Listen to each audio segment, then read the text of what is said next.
welcome back to the Toffee Blues, your source for all things Everton. I am Connor Williams and we're back with another one of our 24/7 news report videos. As always, we start with the headline news, and the headline news this evening is that Mislav Oršić's move to Southampton is now off. Everton and Nottingham Forest are interested and could hijack the deal. That's come from Germanak, I'm going to pronounce it, HR, which is a Croatian sports site. We did run a poll as well. We might as well get the poll results out the way before I talk about it. Would you take Miroslav Orsic at Everton? And so far, at the time of recording, the poll's only been open an hour. 1,090 of you have voted. 68.2% said yes. 25.4% said I don't know. 6.4% said nope. I put I don't know, which is a God's honest truth. He looks good. He does well for his team. My worry is the Premier League's a big jump. That's my only worry, which is why I'm like, it's a big jump. I'm not saying he can't do it. I'm just saying I don't want to fully give a thumbs up. If the price is right, he seems like a very decent player. Don't get me wrong. And he performs well. And he's performed well in the Europa League as well last season. I just don't want to fully commit to, this is going to be a fantastic signing, because the jump in quality between the two leagues, the Croatian league and our league, is massive. So that's why I'm a little bit dubious on that one. But I do think there's a great player in there. No doubt about it. I think he's a really, really decent player.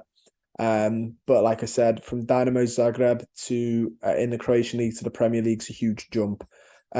We also have the news that Everton, Crystal Palace and two German teams are interested in signing midfielder striker, Middlesbrough striker, Chuba Akpom. That's come from via Sky Sports. Again, we ran a poll.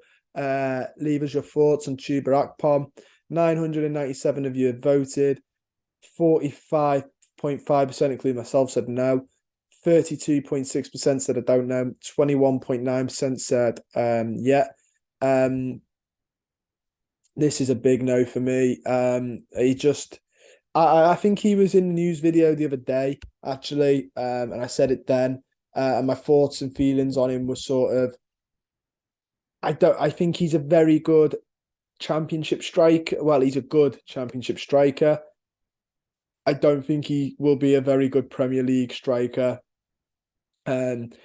Gives me a bit of Timu Pukki vibes, but Pukki, I'm pretty sure, tore it up more than him. He's only got 12 goals. He is top goal scorer, but I'm pretty sure Pukki really did it well. And you saw Pukki come up to the Prem, and the almost jump is very, very high.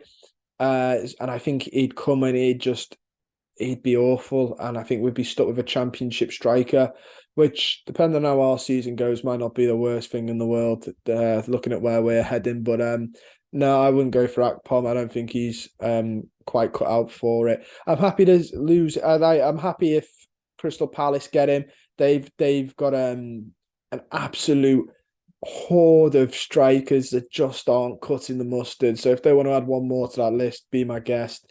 Germany's not a bad shout. A lot of English lads go over to Germany. John Joe Kenny currently playing for, I believe it's Hertha Berlin over there. So wouldn't be surprised if he went there. Just anywhere but Everton, please. Tottenham's recruitment staff were at Goodison Park the other night for the Brighton game to scout Anthony Gordon, but Gordon sat out with an illness. Spurs are still interested in him. That's come via the Daily Mail.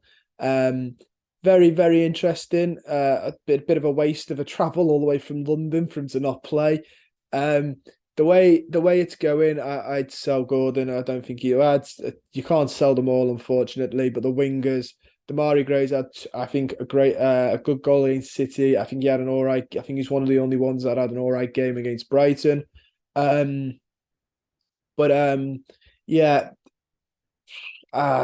Gordon just hasn't really clicked for me. You keep seeing bits of him where you think something will click and it just doesn't, unfortunately. And I think, unlike the other two, in McNeil and Gray, we'd actually get a good bit of money for Anthony Gordon. And with him coming through the academy, it'd be a high profit for financial fair play, if that's still one of the issues that we're facing, which it could be. We also have the news that Nathan Broadhead is set to move to another EFL club in the next coming days. Broadhead is currently at Wigan on loan. Is keen for a permanent move to Sunderland, but they're looking at other targets. That's come from Roker Report, who are a Sunderland podcast and news site. Yeah, I can't believe he's still on our books. He spends so much time down the lower divisions. He's a proper championship player to League One. Yeah, let's get him off the books. It almost shows some of the problems. There's one of the problems that Everton shouldn't be at this club for as long as he has been. He's almost Luke Garbutt-esque for the way he's managed to stick around. And I'll see quite a lot of people. We also have some news on the manager situation. Farhad Moshiri will make the final call, according to Dominic King of the Daily Mail. He said it's all down to Moshiri. Clearly, Frank Lampard is under increasing and sustained pressure. No decision will be made tonight, so that meant last night. He will carry on planning for Manchester on Friday. Whatever happens will be down to Moshiri. So don't hold your breath if you're expecting anything then. The decision is down to a man who doesn't watch us very often, which is fantastic. And is normally radio silent unless he wants to call Jim White, which he spat his dummy out last time because the fans quite rightly said it's not on. We also have that Fulham are showing a reluctance to reunite Marco Silva with Abdoulaye Doucouré. According to the report by the Evening Standard, Silva is keen to strengthen in defence and midfield, but the club do not feel they need to take unnecessary risks. Doucouré's contract's up at the end of the season, and he came on during, obviously, the Brighton defeat. So it looks like, Doucouré has other offers in terms of where he's going. I don't think he'll be at Everton next season. He's had offers from, I think it's Qatar or the United Arab Emirates. So I think he will be gone. I just don't know if it'll be to Marco Silva. There's just plenty more then about Frank Lampard potentially being sacked. Nobody sort of really knows. TalkSport have said that he's on the verge of being sacked. They've reported he's on the verge of it, which I think is pretty obvious to see. We'll have to wait and see what happens. It's all down to Farhad Moshiri, who is the owner. And as far as Frank Lampard's concerned, at the time of recording, it's 10 minutes past 4 on the Wednesday. I think it's just carry on till the Manchester game, see what happens in the Manchester game, and then I think maybe they'll make a decision then. Personally, I think they're going to end up holding it out till Southampton, in the hope he might get a win there, which for me, if we win, brilliant. But if we don't win that and they sack him, that's 3 points that a new manager could have maybe got us. I think it's risky because that's one of the more winnable games that we face as well. That's all we've got time for. Don't forget to like the video, subscribe to the channel if you're not already, and comment your thoughts down below on anything I've discussed. I'll see you guys.